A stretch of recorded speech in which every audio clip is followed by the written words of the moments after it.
Ya Allah. Terus bagaimana hubungan dengan anak saya yang sekolah di pesantren, Pak? Ini mau nanya, Jika sudah bersuci atau berwudu, Terima kasih, kemudian Bapak. bersuci, wudunya batal. Wudunya batal. Bismillah, Assalamualaikum warahmatullahi wabarakatuh. Alhamdulillah, wassalatu wassalamu ala rasulillah wa ala alihi wa sahbihi wa man wala wa la hawla wa la quwata illa billah amma ba'd. Ahlan wa sahlan wa marhaban bikum, selamat datang pemirsa Fatwa TV dan juga para pendengar dimanapun Anda berada. Alhamdulillah sore hari ini senang sekali rasanya bisa menyapa Anda kembali dalam salah satu program yang sudah kita tunggu-tunggu, program live interaktif Fikih Ibadah bersama guru kita Al-Ustadz Dr. Anas Burhanuddin MA Hafizahullahu Ta'ala. Beliau merupakan salah satu anggota Dewan Fatwa Perhimpunan Al-Irsyad. Dan insya Allah pemirsa, selama kurang lebih 1 jam mendatang kita akan menemani kebersamaan Anda dan kita akan berusaha menjawab pertanyaan-pertanyaan tertulis yang sudah masuk ke meja redaksi kami. Dan juga nantinya kami akan berikan peluang dan kesempatan kepada seluruh pemirsa dan para pendengar dimanapun Anda berada untuk bisa berinteraksi secara langsung bersama kami sore hari ini melalui layanan telepon yang kami buka di 0331 544 6087 dan juga Anda bisa menghubungi kami via telepon WA di 0821 7000 6087. Baik pemirsa Fatwa TV dan juga para pendengar, alhamdulillah sore hari ini telah bersama kita di studio Fatwa TV Jember Al-Ustadz Dr. Anas Burhanuddin MA Hafizahullah Ta'ala. Assalamualaikum Ustadz. Waalaikumsalam warahmatullahi wabarakatuh. Masya Allah, bagaimana kabar Ustadz hari ini? Alhamdulillah saya sehat. Alhamdulillah. Semoga antum juga sehat. Amin, semoga pemirsa juga selalu sehat saat yang Betul, sedang amin. menyimak kita. Kita doakan mereka semua juga senantiasa sehat dan dilindungi oleh Allah Subhanahu wa ta'ala. Amin. Qadarullah, memang akhir-akhir ini sepertinya cuaca lagi kurang bersahabat ini. Betul, banyak orang sakit, Betul, Ustaz. terus demam berdarah di mana-mana. Iya, ya, Ustaz, betul, seperti yang kita Ustaz. lihat ya. Masya Allah, jazakumullah khairan Ustaz sudah menyempatkan waktu sore hari ini. Barakallahu fikum. Baik pemirsa Fatwa TV dan juga para pendengar dimanapun Anda berada, marilah kita simak dan dengarkan bersama satu untayan nasihat pembuka yang akan disampaikan oleh guru kita, tentunya oleh Al-Ustadz Dr. Anas Burhanuddin MA untuk membuka live interaktif kita sore hari ini. Baik, silakan Ustaz. Bismillahirrahmanirrahim. Ada sebagian orang yang diberikan taufik oleh Allah Subhanahu wa taala untuk bisa berbakti dan berbuat baik kepada kedua orang tuanya. Dan ini adalah satu hal yang sangat positif. Tapi di sisi lain dia tidak memberikan hak-hak Allah Subhanahu wa taala dengan banyak meninggalkan kewajibannya dan juga banyak melanggar atau melakukan maksiat-maksiat kepada Allah Subhanahu wa taala. Ini adalah sesuatu yang kontradiktif. Tapi kita mungkin bisa menjelaskan sebabnya.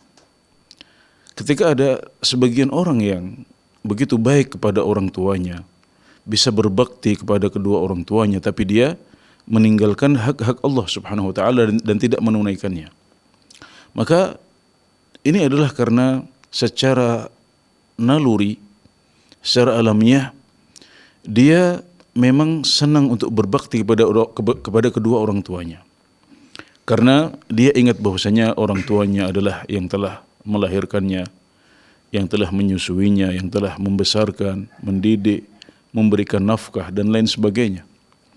Maka secara alamiah dia ingin membalas kebaikan-kebaikan itu, dan secara naluri juga dia cinta kepada kedua orang tuanya.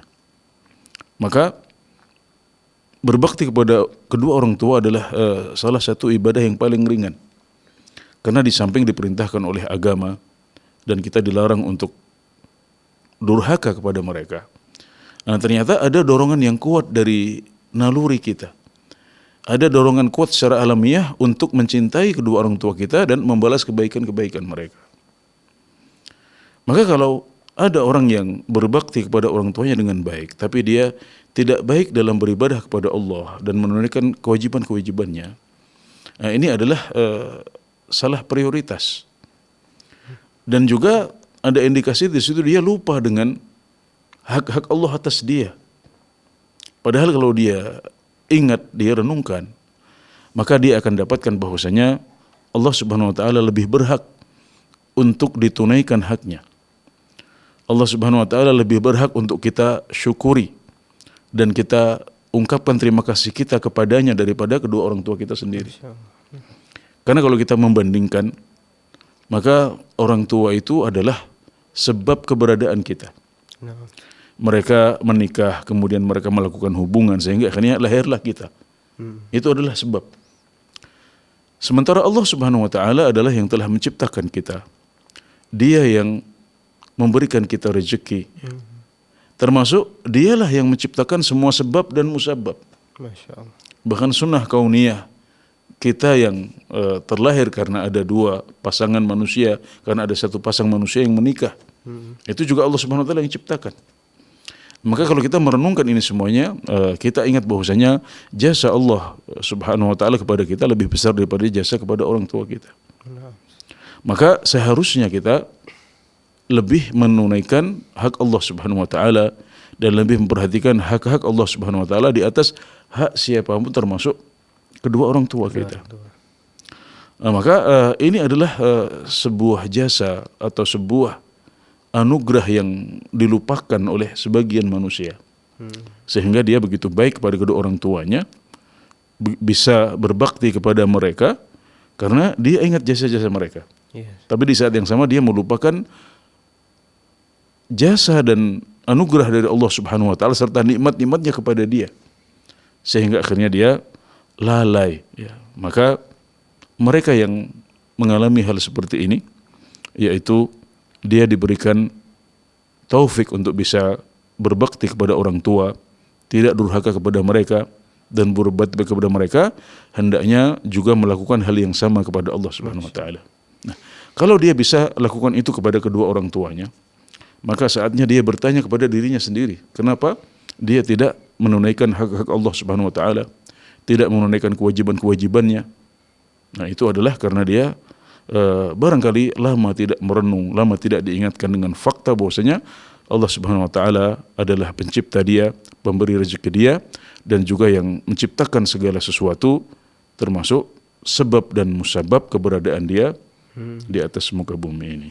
Maka jika Anda diberikan taufik oleh Allah Subhanahu wa taala untuk bisa berbakti kepada orang tua Anda dengan ringan dan berbuat baik kepada mereka serta tidak durhaka, maka hendaknya Anda juga berbakti, beribadah dan tidak durhaka kepada Allah Subhanahu wa taala, karena Allah lebih berhak untuk diperlakukan seperti itu daripada makhluk-makhluknya, termasuk kedua orang tua kita sendiri. Masya Allah, barakallahu fikum Ustaz, jazakumullah khairan. Satu untayan nasihat yang begitu indah sore hari ini telah disampaikan oleh guru kita, bahwasanya jangan sampai kita salah dalam memberikan prioritas kebaktian kita. Sebuah kebaktian kepada kedua orang tua sungguh sangatlah indah ketika kita bisa ingat dengan kebaikan dan jasa mereka. Tapi jangan sampai kita justru lupa kepada seluruh kebaikan dan nikmat yang telah diberikan oleh Allah Subhanahu wa taala kepada kita, sehingga kita meninggalkan kewajiban-kewajiban kita kepada Allah Subhanahu wa taala. Baik pemirsa Fatwa TV dan juga para pendengar dimanapun Anda berada, alhamdulillah, sebelum kita lanjutkan, kita akan menyapa terlebih dahulu para pendengar yang sedang menyimak sore hari ini melalui radio ya, yang terhubung di dalam RTVC. Di antaranya ada Radio Binbas Yogyakarta, Radio Sahabat Tegal, Radio MDFM Probolinggo, Radio Amuba Pangkal Pinang, Radio Sago FM Sumatera Barat, Radio Gema FM Bontang, Radio Al Hikmah Banyuwangi, Radio Albina AM Bekasi, Radio Tuah FM Riau, dan Radio Dai Tengaran. Baik pemirsa Fatwa TV dan juga para pendengar dimanapun Anda berada, kembali kami berikan kesempatan, kami buka peluang seluas-luasnya kepada seluruh pemirsa dan para pendengar untuk bisa berinteraksi secara langsung bersama kami. Anda bisa bertanya seputar persoalan fikih ibadah kepada guru kita Ustaz Dr. Anas Burhanuddin MA Hafizahullah Ta'ala. Kami buka layanan telepon di 0331 544 6087, dan juga Anda bisa menghubungi kami via telepon WA di 0821 706087. Baik pemirsa, kami akan bacakan pertanyaan tertulis yang sudah masuk ke meja redaksi kami. Ada pertanyaan pertama dari Abu Ibrahim di Jawa Barat. Pertanyaannya, Assalamualaikum warahmatullahi wabarakatuh. Izin bertanya Ustaz, apakah boleh ketika kita berwudu untuk jumlah pengulangannya, basuhannya hanya 2 kali untuk bagian-bagian yang harusnya 3 kali dibasuh? Mohon penjelasannya Ustaz. Baik, saat kita berwudu, maka jumlah basuhan yang kita lakukan untuk wajah, tangan dan kaki minimal adalah 1. Ya, ini adalah yang wajib. Adapun yang selebihnya sampai 3, yaitu 2 atau 3, maka ini hukumnya adalah sunnah saja. Dan disebutkan dalam hadis yang sahih bahwasanya Rasulullah SAW kana yatawadhdha'u marratan wa marrataini wa thalathan.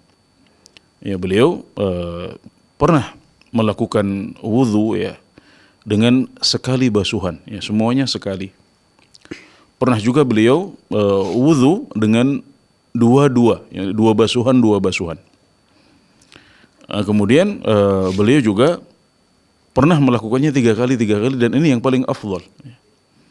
Jadi semuanya pernah dilakukan oleh Rasulullah SAW. Sekali adalah yang wajib, 2 kali itu sudah ada unsur sunnahnya di situ. Ya. Yang satu wajib, yang satu adalah tambahan sunnah. Yang ketiga adalah kesempurnaan. Maka kita bisa mencontoh Rasulullah SAW bagaimana caranya. Caranya dengan melakukan yang terbaik di sebagian besar waktu kita. Tapi kalau ada kondisi-kondisi tertentu yang menuntut kita untuk lebih sedikit melakukan, misalnya ketika air hanya sedikit, maka sunnahnya adalah kita melakukannya sekali saja, nggak apa-apa.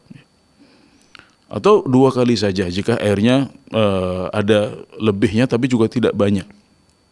Atau dalam kondisi mengantri ya, ketika ada antrian panjang maka tidak bijak ya kalau kita mengambil jumlah yang sempurna ya, padahal di belakang kita ada orang-orang yang sedang menunggu wudu ya, mereka juga khawatir ketinggalan sholat jamaah dan lain sebagainya. Maka 1, 2 dan 3 ini semuanya ada contohnya dari Rasulullah SAW.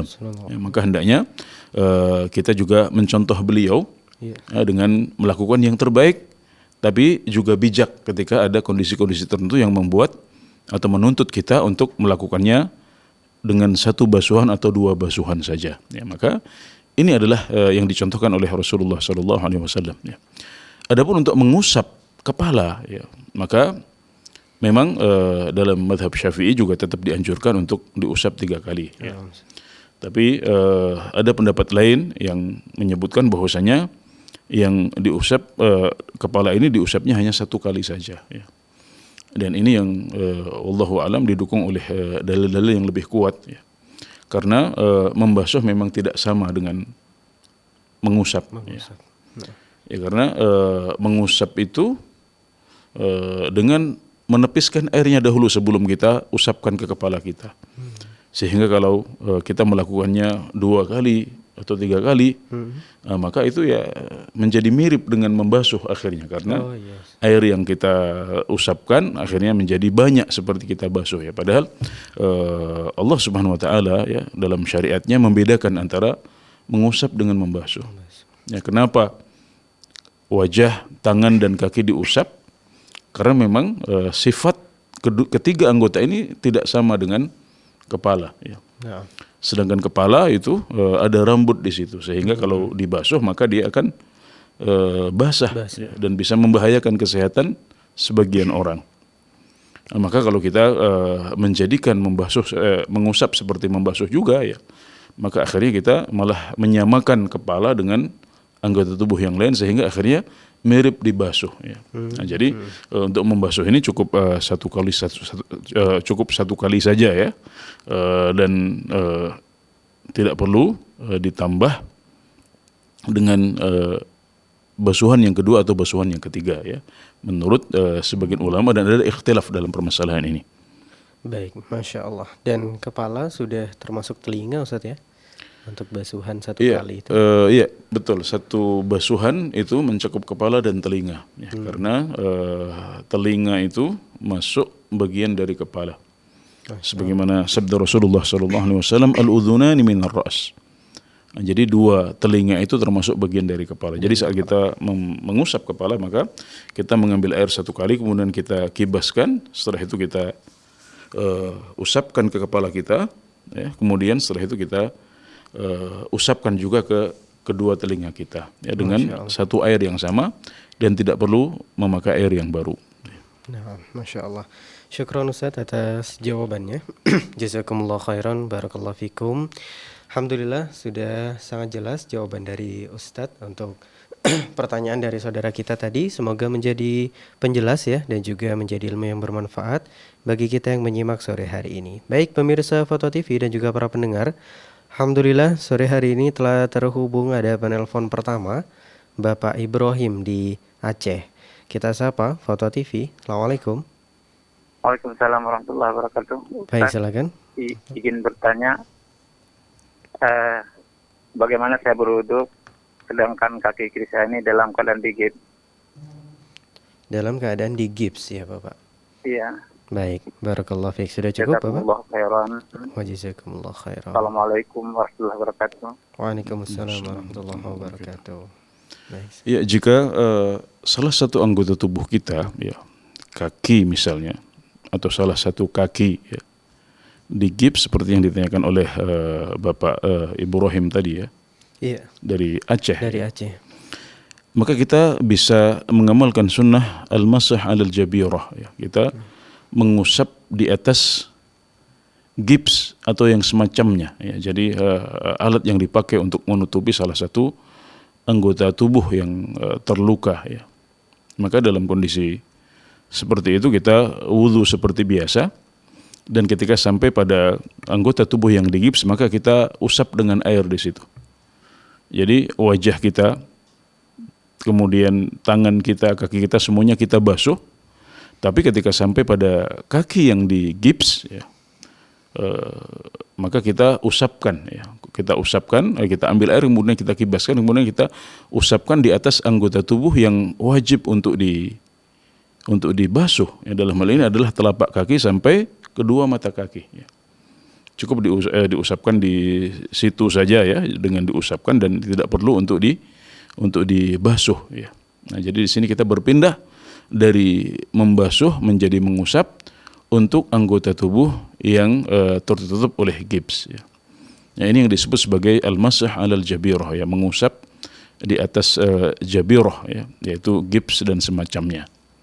Ya, semoga bisa dipahami dengan baik oleh Pak Ibrahim di Aceh. Ya. Masya Allah, barakallah fiik. Ustaz, masih berkaitan dengan mengusap di atas gips dan perban tadi, bagaimana kalau kondisinya mungkin perbannya hanya satu lapis atau sedikit saja di tangan begitu Ustaz? Apakah seluruh tangan ini kemudian diusap atau yang hanya ada perbannya saja? Ya, jika seperti itu maka yang bisa dibasuh maka harus dibasuh. Tetap dibasuh. Tetap dibasuh, ya. Jadi yang diusap hanya yang tidak bisa yang tidak bisa dibasuh saja, ya. Yang kalau dibasuh membahayakan, jadi basah, jadi memperlambat kesembuhan dan lain sebagainya. Maka itulah yang diusap. Adapun yang lain maka dia tetap untuk dibasuh selagi masih bisa untuk dibasuh, ya. Masya Allah. Baik Ustaz, syukron atas jawabannya dari pertanyaan Bapak Ibrahim tadi di Aceh. Jazakumullah khairan Ustaz. Semoga dapat dipahami ya oleh yang bertanya khususnya dan menjadi ilmu yang bermanfaat bagi kita semua yang menyimak sore hari ini.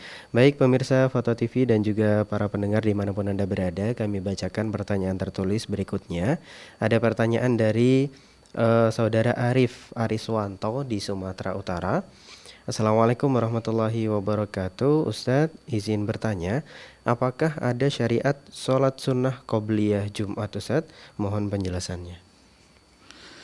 Ya, baik. Jadi kalau kita melihat kepada apa yang dipraktikkan oleh Rasulullah SAW, ya, maka pada zaman beliau itu azan Jumat hanya satu kali saja. Kana al-adhan fi ahdi Rasulullah SAW adhanan wahidan, ya. Pada zaman Rasulullah sallallahu alaihi wasallam, adzan untuk salat Jumat itu hanya 1 kali saja. Tapi kemudian pada zaman Utsman bin Affan, ketika umat Islam jumlahnya sudah semakin banyak, maka Utsman bin Affan mensyariatkan adzan yang kedua. Adzan yang kedua pada prakteknya adalah adzan yang secara waktu lebih dahulu daripada adzannya Jumat. Jadi beberapa saat sebelum tibanya waktu zuhur, ya, beliau memerintahkan muadzin untuk mengumandangkan adzan di pasar yang namanya Zawra di kota Madinah, untuk mengingatkan orang-orang bahwasanya hari ini hari Jumat. Maka inilah bedanya antara zaman Nabi Muhammad SAW yang ada hanya 1 adzan saja dengan zamannya Utsman bin Affan yang ada 2 adzan. Jadi adzan sebelum waktu, kemudian adzan ketika sudah tiba waktunya zuhur, yaitu kita masuk sholat Jumat. Jadi ada perbedaan seperti itu. Maka pada zaman Nabi Muhammad SAW tentunya tidak ada sholat sunnah qobliyah Jum'ah, karena adzannya cuma 1. Sementara setelah adzan ada khutbah, kita wajib mendengarkan khutbah di situ. Kemudian setelah itu langsung iqamat.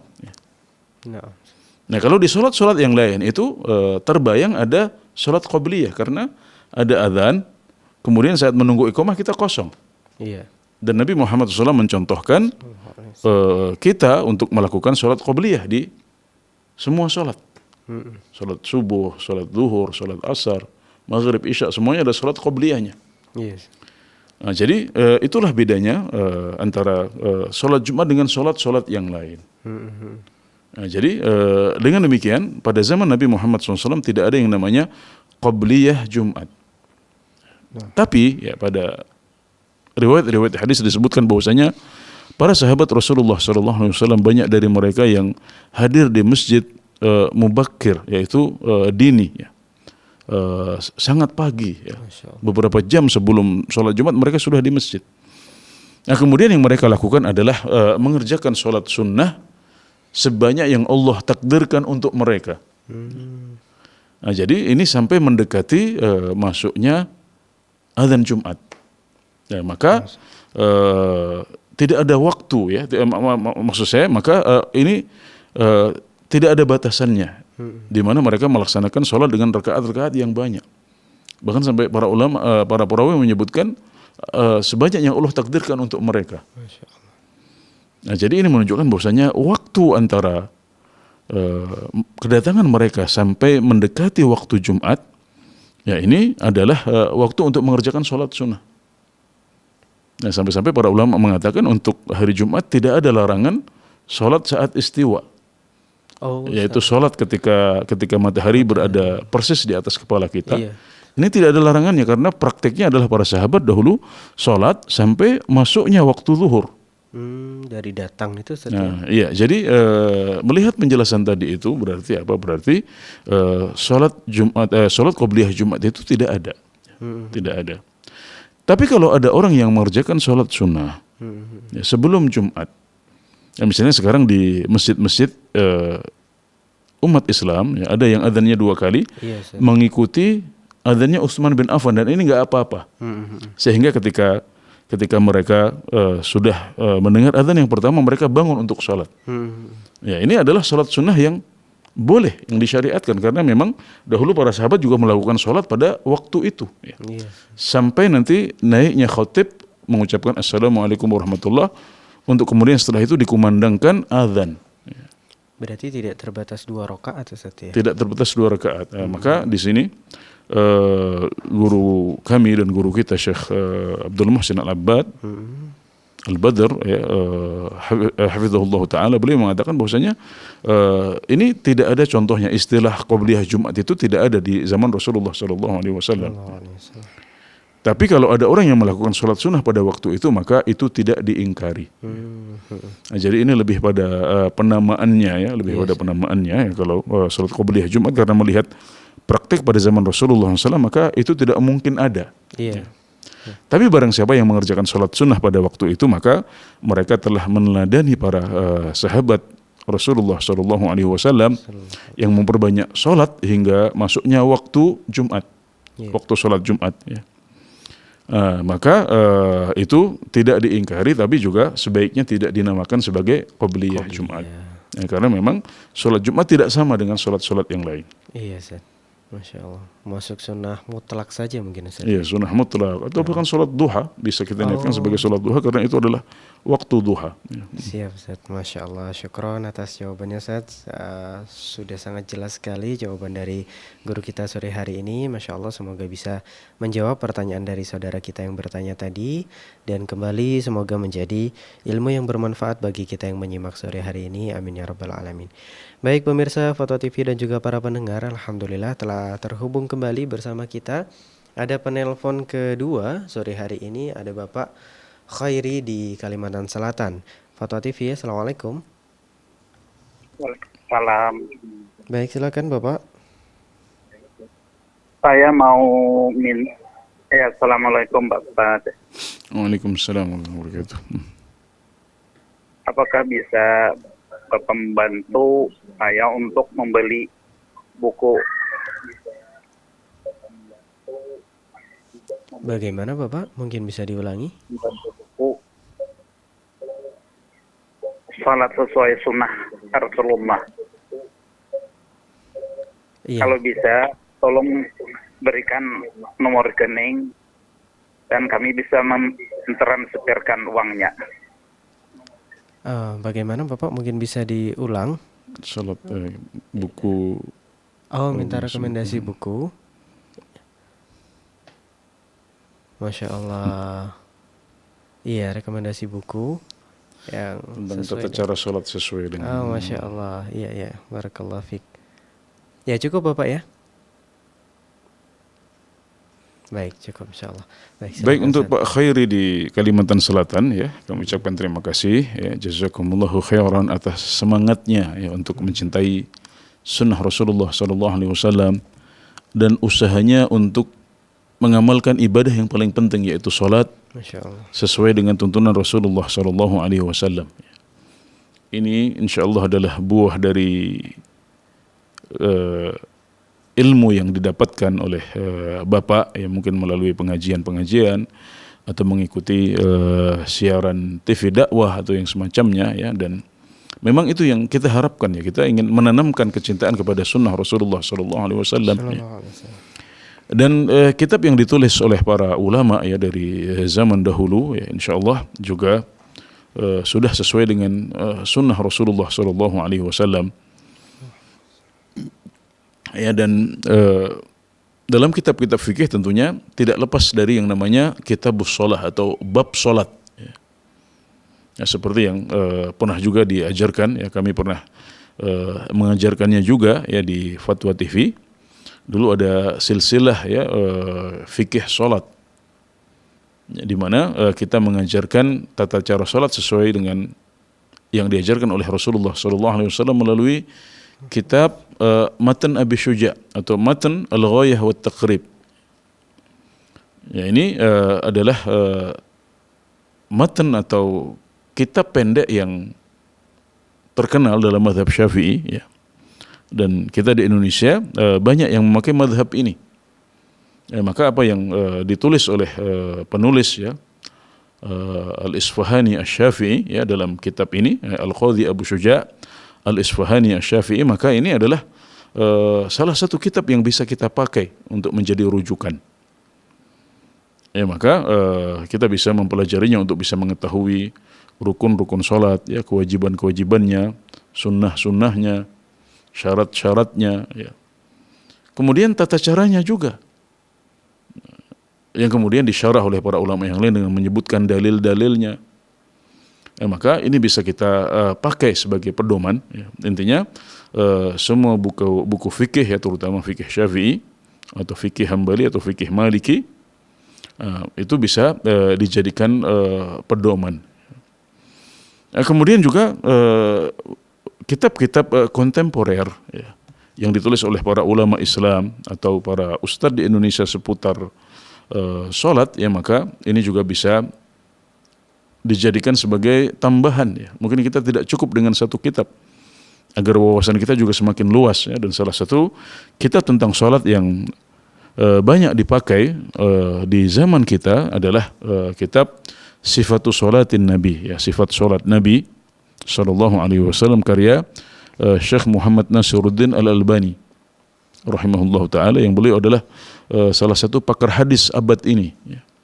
Nah, ini kitab beliau pendek saja, sudah diterjemahkan dan ada di banyak tempat di Indonesia, dijual ya di toko-toko buku, juga secara online ya. Maka Bapak bisa mengambil kitab ini sebagai panduan, ya.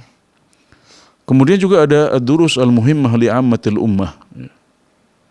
Ya, jadi pelajaran-pelajaran penting untuk seluruh umat yang ditulis oleh Syekh Abdul Aziz bin Baz rahimahullah ta'ala, meskipun tidak khusus sholat, tapi ini juga salah satu bagian pentingnya adalah mengajarkan tata cara sholat sesuai dengan tuntunan Nabi Muhammad SAW. Ya.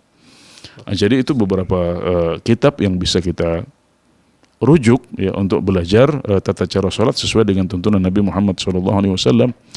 Nanti mungkin siapa Pak Khairi? Iya, Pak Khairi. Pak Khairi dari Kalimantan Selatan nanti bisa menghubungi kawan-kawan di redaksi Fatwa TV ya, mungkin melalui WhatsApp untuk bisa dibantu nanti kira-kira bisa belinya di mana ya. Nanti kalau tadi permintaan ada sampai kirim rekening segala, nanti insya Allah bisa dibantu oleh teman-teman di admin Fatwa TV. Insya Allah seperti itu Pak Khairi, dan insya Allah mereka dengan senang hati akan membantu Bapak insya Allah. Masya Allah, syukron Ustaz atas jawaban dan rekomendasinya atas pertanyaan dan permintaan tadi dari Bapak Khairi di Kalimantan Selatan. Barakallahu fikum. Semoga bermanfaat untuk yang bertanya dan semoga juga menjadi referensi bagi kita semua yang menyimak sore hari ini. Baik pemirsa Fatwa TV dan juga para pendengar dimanapun Anda berada, alhamdulillah kembali telah terhubung bersama kita sore hari ini. Ada penelpon ketiga, ada Ibu Yanti di Sumatera Barat. Fatwa TV, assalamualaikum. Waalaikumsalam warahmatullahi wabarakatuh. Baik, silakan Ibu, pertanyaannya. Ya, assalamualaikum Ustadz. Waalaikumsalam warahmatullahi wabarakatuh. Mau bertanya Ustadz, ketika sholat yang 4 rakaat dan ketika sujud pada rakaat kedua itu ada keraguan apakah sudah sujud 2 kali atau baru 1 kali. Tapi ada ketetapan di hati untuk melanjutkan dan tidak menambah sujud Ustadz. Dan ketika selesai salam muncul lagi keraguan untuk menambah sujud yang tadi Ustadz. Apakah rakaat yang kedua 3, 4 harus diulang lagi Ustadz? Mohon penjelasannya Ustadz. Oke, baik. Jazakallahu khair. Assalamualaikum warahmatullahi wabarakatuh. Waalaikumsalam warahmatullahi wabarakatuh. Gitu ya. Baik. Jadi ketika kita ada keraguan ya dalam sholat kita, dan ini adalah salah satu cara setan untuk menggoda kita memang ya. Jadi ketika setan tidak berhasil untuk membelokkan langkah kita untuk ke masjid, atau langkah kita untuk mengerjakan sholat di rumah bagi para wanita, maka dia tidak putus asa di situ. Dia masih berusaha untuk bagaimana agar sholat kita ini tidak sah. Kalau gagal juga, maka dia akan berusaha bagaimana agar sholat kita ini berkurang pahalanya. Nah, caranya dengan membisikkan godaan-godaan ya, menyibukkan kita dengan pikiran-pikiran di luar sholat dan bacaan sholat kita, sehingga akhirnya dampaknya adalah kita menjadi ragu. Ini sujud sudah 2 atau baru 1? Ini rakaat sholat kita ini sudah 3 atau baru 2? Sudah 4 atau 3 dan semacamnya. Maka hendaknya kita berlindung kepada Allah Subhanahu wa taala dari godaan mereka ya, dan sebelum sholat, sebelum kita membaca Al-Fatihah, kita dianjurkan untuk mengucapkan a'udzubillahi minasyaitonirrajim dahulu agar kita terlindung dari godaan-godaan mereka. Tapi kita sekarang berbicara tentang kondisi yang sering kita alami ya, karena ternyata ini adalah sesuatu yang berat. Ya, banyak dari kita masih mengalaminya dan mungkin akan terus mengalami godaan-godaan seperti ini.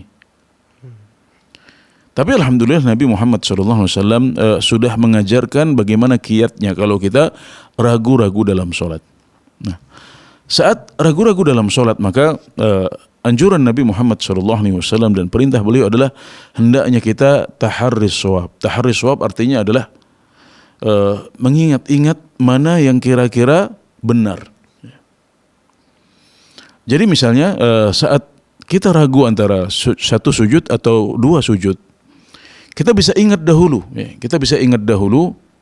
Misalnya, oh tadi di sujud pertama saya tadi berdoa untuk kedua orang tua saya. Di sujud kedua tadi saya berdoa untuk anak saya. Oh berarti sudah 2 kali. Nah ini bisa membantu kita untuk mengingat mana yang angka yang benar, mana angka yang sesuai dengan fakta yang real. Atau saat ragunya adalah antara 1 rakaat dengan 2 rakaat, kita juga bisa melakukan hal yang sama. Oh tadi rakaat pertama saya sudah membaca surat Al-Kafirun, rakaat kedua sudah membaca surat Al-Ikhlas. Oh berarti sudah 2 rakaat, bukan 1 rakaat. Ini namanya taharris shawab, sebagaimana disabdakan oleh Rasulullah SAW, falyataharras shawab. Hendaklah ketika ragu dia mencari apa yang lebih meyakinkan, ya. Mencari apa yang tepat, yang benar, kalau masih bisa diingat-ingat. Nah, jadi sebelum kita mengambil angka yang lebih kecil, maka yang harus kita lakukan pertama kali adalah mencari mana angka yang benar dahulu, sesuai dengan ingatan kita. Nah, kalau prosesnya seperti itu, di mana kita ragu, kemudian kita mencari yang benar dahulu, mencari angka yang kita yakini dulu. Nah, seperti yang disebutkan oleh Ibu kan tadi, ternyata setelah diingat-ingat lebih cenderung kepada sudah dua sujud atau 2 ruku, ya, sehingga dia tidak nambah lagi. Oh berarti dia di situ bisa tahu, dia bisa ingat. Oh berarti sudah 2 ruku, sudah 2 sujud, maka dia langsung lanjut. Yes. Nah kalau prosesnya seperti itu, maka nanti kita tetap sujud sahwi. Hanya saja sujud sahwinya itu setelah salam. Jadi kaidahnya adalah kalau kita ragu, kemudian yang kita lakukan adalah kita bisa mengingat, ya, dengan tanda-tanda, dengan indikasi-indikasi yang kita lewati dalam sholat, seperti yang saya contohkan tadi, ya, maka berarti dia sujud sahwinya setelah salam. Ya.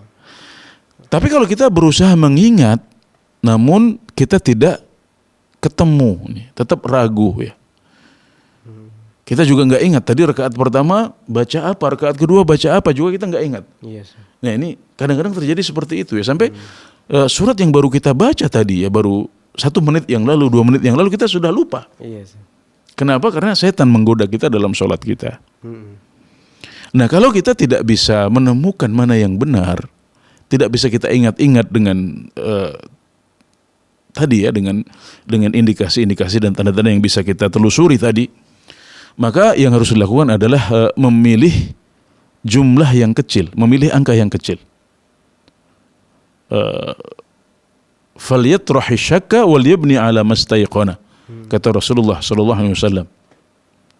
Idza syakka ahadukum fi salatihi falam yadri kam shalla, athalathan am arba'an, falyatrahi syakka wal yabni ala mastayqana. Kalau seorang di antara kalian ragu dalam sholatnya, apakah sudah sholat 3 rakaat atau 4 rakaat, hendaknya dia melempar keraguan-raguan. Yang ragu dibuang, kemudian dia membangun di atas angka yang yakin. Nah, angka yang yakin itu yang mana? Yang yakin adalah angka yang kecil. Kalau kita ragu antara 1 dengan 2, berarti kita anggap kita baru 1 kali ruku atau 1 kali sujud. Kalau kita ragu antara 3 rakaat dengan 4 rakaat, maka kita anggap kita baru sholat 3 rakaat. Berarti kita tambah 1 lagi. Kalau rakaatnya 4. Nah, jadi ini namanya ragu. Kemudian prosesnya setelah itu kita membangun di atas angka yang kecil. Nah kalau prosesnya seperti itu, maka nanti kita tetap sujud sahwi, tapi sujud sahwinya dilakukan sebelum salam. Ya ini bedanya. Ya. Jadi kondisi ragu itu ada 2 macam. Ya. Jadi kalau setelah ragu kita bisa menemukan angka yang tepat, angka yang benar sesuai dengan ingatan kita, maka kita sujud sahwinya setelah salam. Dan kalau ragu kemudian kita tidak bisa menemukan angka yang tepat, angka yang benar, sehingga akhirnya kita menjadikan patokannya adalah angka yang kecil, maka di situ kita sujud sahwinya sebelum salam. Ya, ini adalah sunnah yang diajarkan oleh Rasulullah SAW saat kita ragu dalam sholat kita. Nah kalau kita kembali ke pertanyaan, ya, berarti saya melihat bahwasanya Ibu Yanti, ya, ini termasuk jenis yang pertama. Iya. Nah, jadi ada keraguan dalam sholat, tapi kemudian solusinya adalah dengan bisa mengingat. oh ternyata ini sudah 2 kali sujud, berarti dia tidak menambah 1 sujud lagi. Nah, berarti dengan demikian ibu tetap sujud sahwi, hanya saja sujud sahwinya setelah salam. Jadi ucapkan assalamualaikum warahmatullah, assalamualaikum warahmatullah, kemudian setelah itu sujud, ya. Sujud ucapkan subhana rabbiyal a'la, kemudian Allahu akbar, ya, kemudian sujud lagi, ya, kita ucapkan subhana rabbiyal a'la atau subhanakallahumma rabbana wa bihamdika allahumma firli, kemudian bangun lagi, kemudian salam lagi, ya. Jadi ditambah 2 kali sujud, ya. Kemudian ditambah dengan salam 1 kali lagi. Ya. Jadi caranya seperti itu. Allahu taala alam. Masya Allah, barakallah fiik. Penjelasan yang cukup jelas ya Masya Allah dari guru kita Ustaz Dr. Anas Burhanuddin sore hari ini. Semoga menjadi jawaban bagi yang bertanya Ibu Yanti tadi di Sumbar. Barakallah fiik. Alhamdulillah pemirsa kembali telah terhubung bersama kita sore hari ini. Ada penelpon keempat. Ada Ummu Zahra di Riau. Foto TV, Assalamualaikum. Waalaikumsalam warahmatullahi wabarakatuh. Baik, silakan Ibu. Assalamualaikum warahmatullahi wabarakatuh, Ustaz. Waalaikumsalam warahmatullahi wabarakatuh. Ketika kita dihinggapi dengan perasaan malas untuk melaksanakan sholat ba'diyah zuhur, Ustaz, itu kan 4 rakaat. Apakah kita boleh melaksanakan 4 rakaat itu dengan 1 salam, Ustaz? Mohon pencerahannya. Assalamualaikum warahmatullahi wabarakatuh. Ba'diyah zuhur jadinya dibikin 4 rakaat 1 salam. Iya, Ustaz. Oke, ya. Ya baik, Rasulullah SAW menjelaskan, ya, salatul lail mathna mathna, ya, salat malam itu 2 rakaat 2 rakaat. Kemudian beliau juga menjelaskan dalam hadis yang lain, salatun nahar mathna mathna, ya. Salat siang hari itu 2 rakaat 2 rakaat. Nah, jadi ini adalah aturan Rasulullah SAW, ya, yang menunjukkan bahwasanya saat kita salat 4 rakaat qabliyah zuhur misalnya, maka itu salatnya adalah 2 rakaat 2 rakaat. Jadi ketika diriwayatkan bahwasanya Nabi Muhammad SAW, ya, salat zuhur, salat qabliyah zuhur 4 rakaat, maka berarti itu salatnya adalah 2 rakaat 2 rakaat dengan 2 salam, ya, bukan dengan 1 salam. Kenapa? Karena Nabi mengatakan salatun nahari mathna mathna, salat siang hari itu 2 rakaat 2 rakaat. Demikian juga ketika Nabi Muhammad SAW mengatakan rahimallahu man shalla qabla al-asri arba'an, semoga Allah merahmati orang yang salat 4 rakaat sebelum asar, maka ini juga berarti bahwasanya cara pelaksanaannya adalah dengan 2 rakaat 2 rakaat, berarti dengan 2 salam. Demikian juga mereka yang ingin mengerjakan ba'diyah zuhur 2 rakaat, maka itu juga dikerjakan dengan 2 kali salam. Ya, ini adalah perintah dan ajaran dari Rasulullah SAW, maka hendaknya kita mengikuti itu. Ya. Dan sampai-sampai sebagian ulama seperti Imam Ahmad, ya, di sini karena sabda Nabi Muhammad SAW tadi, ya, boleh menyebutkan bahwasanya yang sholatnya disambung 4, sholatnya tidak sah. Jadi ini pendapat beliau untuk sholat malam, ya, yang 4 rakaat, ya. Meskipun ada khilaf kalau untuk sholat malam yang dibuat 4 rakaat sekaligus, ini ada khilaf, ya, sebagian besar ulama mengatakan boleh, sahih, ya. Tapi Imam Ahmad pendapatnya adalah itu tidak sah. Kenapa? Karena bertentangan dengan hadis sholatul laili mathna mathna, sholat malam itu 2 rakaat 2 rakaat. Ya, ini untuk sholat malam. Adapun untuk sholat siang hari, maka permasalahannya lebih gamblang, ya. Karena kalau untuk sholat malam itu masih ada keterangan di mana Aisyah pernah melihat Rasulullah sholat 4, ya. Redaksinya seperti itu, ya, sehingga para ulama masih memberikan pintu, ya, memberikan pintu masuk atau memberikan jalan dan mensahkan mereka yang sholat malam 4 rakaat. Meskipun itu bukan sesuatu yang disepakati, Imam Ahmad mengatakan tidak sah, ya. Nah, untuk sholat siang maka ini permasalahannya lebih gamblang, ya, karena kalau untuk sholat siang tidak ada keterangan bahwasanya Rasulullah SAW pernah melakukan sholatnya sebanyak 4 rakaat langsung. Ini untuk sholat sunnah tentunya. Adapun sholat duhur, sholat asar, maka ini tidak termasuk pembahasan kita kali ini, ya. Jadi ibu, ya, kalau sedang malas, ya, alhamdulillah ini kan ibadah sunnah saja, ya. Jadi kalau ibu tidak melakukannya nggak apa-apa, ya. Atau kalau mungkin barangkali bisanya cuma 2, ya sudah 2 saja, ya. Nah, syukur kalau bisa 2, ya, sudah dilakukan 2, nanti terus ternyata masih pengen lagi untuk menambah satu, maka alhamdulillah. Ya. Adapun menggabungkannya menjadi 4 rakaat, maka ini kami tidak anjurkan, ya. Dan ini bertentangan dengan sabda Rasulullah SAW, dan untuk kehati-hatian daripada malah sholat kita tidak sah. Masya Allah. Taib, syukran Ustaz atas jawaban yang telah diberikan. Masya Allah, semoga jawaban tadi dapat memberikan penjelasan bagi Ummu Zahra yang bertanya di Riau tadi. Barakallahu fiq. Dan semoga menjadi ilmu yang bermanfaat bagi kita semua yang menyimak sore hari ini. Baik, kembali pemirsa, alhamdulillah telah terhubung bersama kita penelpon ke-5 sore hari ini. Ada Ibu Sri di Bengkulu. Fatwa TV, Assalamualaikum. Waalaikumsalam. Baik, silakan Ibu. Halo. Pertanyaannya. Saya mau bertanya nih Bu, Pak. Bolehkah kalau kita berdoa di waktu sholat wajib itu pakai bahasa Indonesia gitu? Soalnya ada doa khusus gitu. Baik, cukup Ibu. Satu lagi boleh? Baik, silakan. Begini, masalah ini membantu saudara ini. Iya, Ibu. Kemarin saudara saya dari suami telepon minta tolong bantuan gitu. Dia mau mengadain walimah gitu. Tapi di saya sendiri, saya juga lagi susah gitu. Anak saya juga lagi kuliah. Mana yang mesti saya dulukan gitu? Apa saya harus membantu saudara dulu? Apa untuk anak saya kuliah dulu gitu? Baik, cukup Ibu ya. Cukup ya. Syukron. Assalamualaikum warahmatullahi wabarakatuh. Waalaikumsalam warahmatullahi wabarakatuh. Ya, baik. Yang pertama tentang berdoa dengan bahasa Indonesia, ya, atau bahasa Melayu, ya, atau bahasa Jawa, atau bahasa Minang.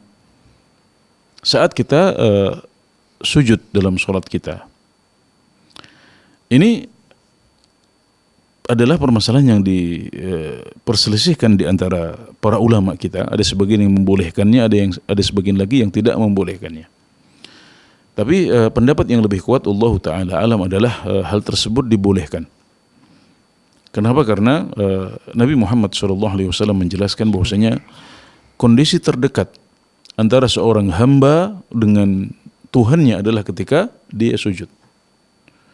Wa aqrabu ma yakunul abdu min rabbih wa huwa sajid. Ya, kondisi terdekat antara seorang hamba dengan Tuhannya adalah saat dia bersujud. Fa'akthiru fihi minad du'a faqaminun an yustajaba lakum. Maka perbanyaklah doa di situ, karena berdoa pada waktu sujud itu dekat dari pengabulan oleh Allah Subhanahu wa taala. Jadi kita dianjurkan untuk banyak berdoa dalam sujud kita. Maka kita bisa menggunakan bahasa apa saja. Ya, Nabi Muhammad SAW tahu bahwasanya tidak semua umat Islam bisa berbicara dengan bahasa Arab. Tidak bisa berdoa dengan bahasa Arab, meskipun tentunya berdoa dengan bahasa Arab, ya, terutama doa-doa yang dicontohkan oleh Rasulullah SAW, ini adalah yang lebih baik. Dan setiap Muslim hendaknya memperhatikan doa-doa yang dicontohkan oleh Rasulullah SAW, karena doa-doa ini istimewa. Yang pertama, doa ini pasti terlepas dari kesalahan. Kemudian yang kedua, doa-doa ini adalah doa-doa yang jawami'ul kalim, dalam arti pendek redaksinya, tapi luas maknanya. Nah, itulah doa-doanya Rasulullah SAW. Tapi meskipun begitu, tidak masalah, karena kita kadang-kadang punya doa tertentu yang mungkin kita merasa belum terwakili oleh doa-doa yang kita hafal. Kita ingin berdoa dengan lebih detail untuk kebutuhan studi anak-anak kita, atau mendoakan anak kita yang sedang mendaftarkan untuk pekerjaan atau yang semacamnya. Maka untuk yang seperti itu, kalau kita tidak bisa membacanya dalam bahasa Arab, maka tidak masalah kita membacanya dengan bahasa Indonesia sesuai dengan kebutuhan kita. Tidak masalah, alhamdulillah, karena yang dilarang adalah ngobrol sesama manusia. Yes. Yaitu yang dilarang dalam sholat kita. Adapun ngobrol dengan Allah Subhanahu wa taala, ya, berbicara kepada Allah Subhanahu wa taala, meminta kepada Allah, berdoa, maka ini dibolehkan, ya. Dibolehkan dalam agama kita, dan salat kita itu isinya adalah zikir dan doa kepada Allah Subhanahu wa taala. Maka ini yang difatwakan oleh sebagian ulama, ya, dan Ini yang lebih kuat Allah Ta'ala alam, karena sesuai dengan prinsip kemudahan dalam berdoa. Sesuai dengan prinsip dorongan untuk banyak berdoa. Nah, dan pada dasarnya kita sedang berbicara dengan Allah. Kita minta kepada Allah ya. Dan itu tidak dilarang, sementara yang dilarang adalah ngobrol dengan sesama manusia dalam sholat. Jadi ini yang pertama. Kemudian yang kedua tentang ada seseorang yang membutuhkan bantuan. Oke, baik. Ya, jadi sebagai sebuah kaedah ya, Ibu siapa tadi? Ibu Sri di Bengkulu. Ibu Sri di Bengkulu ya. Jadi ada kaedah yang disebutkan oleh para ulama, yaitu al-jama' aula minat tarjih ya. Menggabungkan itu lebih baik daripada mengalahkan salah satu ya. Jadi kalau misalnya sekiranya kita bisa membantu saudara kita itu, dan membantu kan tidak harus dengan nominal yang dia minta. Tapi mungkin kita kurangi, kita sesuaikan dengan kemampuan kita, dan kita sampaikan, mohon maaf, saya sedang ada kebutuhan untuk membiayai kuliah anak, sehingga hanya ini yang saya bisa berikan misalnya, atau hanya ini yang bisa saya pinjamkan ya, tidak harus memberi juga. Yes. Mungkin berupa pinjaman yang nanti akan kembali, kita bisa pakai di masa yang akan datang. Maka kalau kita masih bisa menggabungkannya, maka sebaiknya kita gabungkan. Dan ini kaidah untuk semua ibadah yang lain ya, semua muamalah yang lain nanti kita bisa terapkan. Selagi masih bisa digabungkan, maka kita gabungkan. Nah, kalau tidak mungkin, memang anggarannya mepet sekali, ngepres dengan kebutuhan SPP atau UKT anak kita misalnya, maka ya sudah, kita utamakan yang dahulu. Berarti mana yang kita dahulukan? Yang kita dahulukan adalah yang menjadi tanggungan kita ya. Anak-anak kita sendiri yang merupakan kewajiban kita untuk menafkahi mereka, yang merupakan tanggungan kita untuk membiayai kuliah mereka. Ya, maka ini didahulukan ya, di atas keluarga yang bukan menjadi tanggungan kita. Tapi hendaknya kalau kita tidak bisa membantunya, maka kita bisa mendoakannya ya, bisa. Karena membantu tidak harus dengan memberi atau memberikan pinjaman. Ya, bisa berupa ide ya, atau saran ya, atau mendoakan dia paling tidak, dan kita sampaikan, mohon maaf untuk saat ini masih belum bisa membantu ya. Tapi kita berusaha untuk suatu saat ketika kita punya kelebihan ya, rezeki, maka kita berusaha untuk membantunya ya. Atau paling tidak ketika mungkin beberapa pekan setelahnya, beberapa bulan setelah kita punya kemampuan ya untuk menjaga hubungan dengan mereka. Bisa juga mungkin kebutuhannya dia sudah lewat, tapi dalam rangka menjaga hubungan ya, dalam rangka silaturahim, karena mereka adalah keluarga dan kita diperintahkan untuk menjaga hubungan dengan mereka ya, maka bisa kita wujudkan dalam bentuk hadiah yang kita kirim atau makanan yang kita kirimkan ke sana ya. Maka itu sangat baik ya, sehingga hendaknya kalau tidak bisa membantu, maka disampaikan dengan baik ya, dikomunikasikan dengan baik, insya Allah mereka juga akan bisa menerima ya. Sebagaimana kita juga kalau kita minta bantuan sama orang lain, pas kondisinya mereka sedang sulit dan mereka menyampaikan, kita juga bisa menerima. Maka hal yang sama insya Allah ya juga akan dilakukan oleh keluarga kita yang sedang butuh, tapi kita tidak bisa membantunya karena ada yang lebih penting dan prioritas. Insya Allah komunikasikan dengan baik ya, insya Allah tidak ada apa-apa dan tidak akan muncul masalah, insya Allah. Masya Allah. Baik Ustaz, syukron atas jawaban yang telah diberikan atas dua pertanyaan tadi dari Ibu Sri di Bengkulu ya. Barakallahu fiik. Semoga bisa dipahami dan mendapatkan ilmu yang bermanfaat bagi yang bertanya dan bagi kita semua yang menyimak sore hari ini. Baik pemirsa, masih terhubung kali ini ada penelpon ke-6. Masya Allah, ada Abu Farel di Sulsel. Kita sapa Fatwa TV. Assalamualaikum. Waalaikumsalam warahmatullahi. Baik, silakan. Assalamualaikum Ustaz. Waalaikumsalam warahmatullahi wabarakatuh. Izin bertanya Ustaz terkait sholat sir seperti sholat zuhur dan asar. Apabila kita bermakmum, apakah kita diwajibkan atau dianjurkan untuk membaca surah pilihan setelah surah Al-Fatihah? Demikian Ustaz. Jazakallah khair wa barakallahu fikum. Assalamualaikum warahmatullahi wabarakatuh. Assalamualaikum warahmatullahi. Ya, dalam sholat sir ya, kalau imam tidak membaca dengan keras ya, maka untuk surat Al-Fatihah maka kita harus membacanya. Kita harus membaca sendiri. Jadi saat kita menyampaikan pendapat sebagian ulama yang tidak mewajibkan membaca Al-Fatihah di belakang imam, Maksudnya adalah kalau imam membaca dengan keras. Adapun kalau imam tidak membaca dengan keras, maka kita harus membacanya sendiri. Jadi dalam sholat zuhur, ya, sholat asar, kemudian rakaat ketiga sholat maghrib, dan 2 rakaat terakhir, yaitu rakaat ketiga dan keempat sholat isya, maka kita harus membaca Al-Fatihah sendiri. Kenapa? Karena di situ kita belum membaca dan juga tidak ada yang kita simak. Karena menyimak bacaan imam itu posisinya seperti kita membaca sendiri. Nah, di sholat-sholat yang sirriyah ini, ya, maka imam tidak membaca, kita tidak ada sesuatu yang kita simak.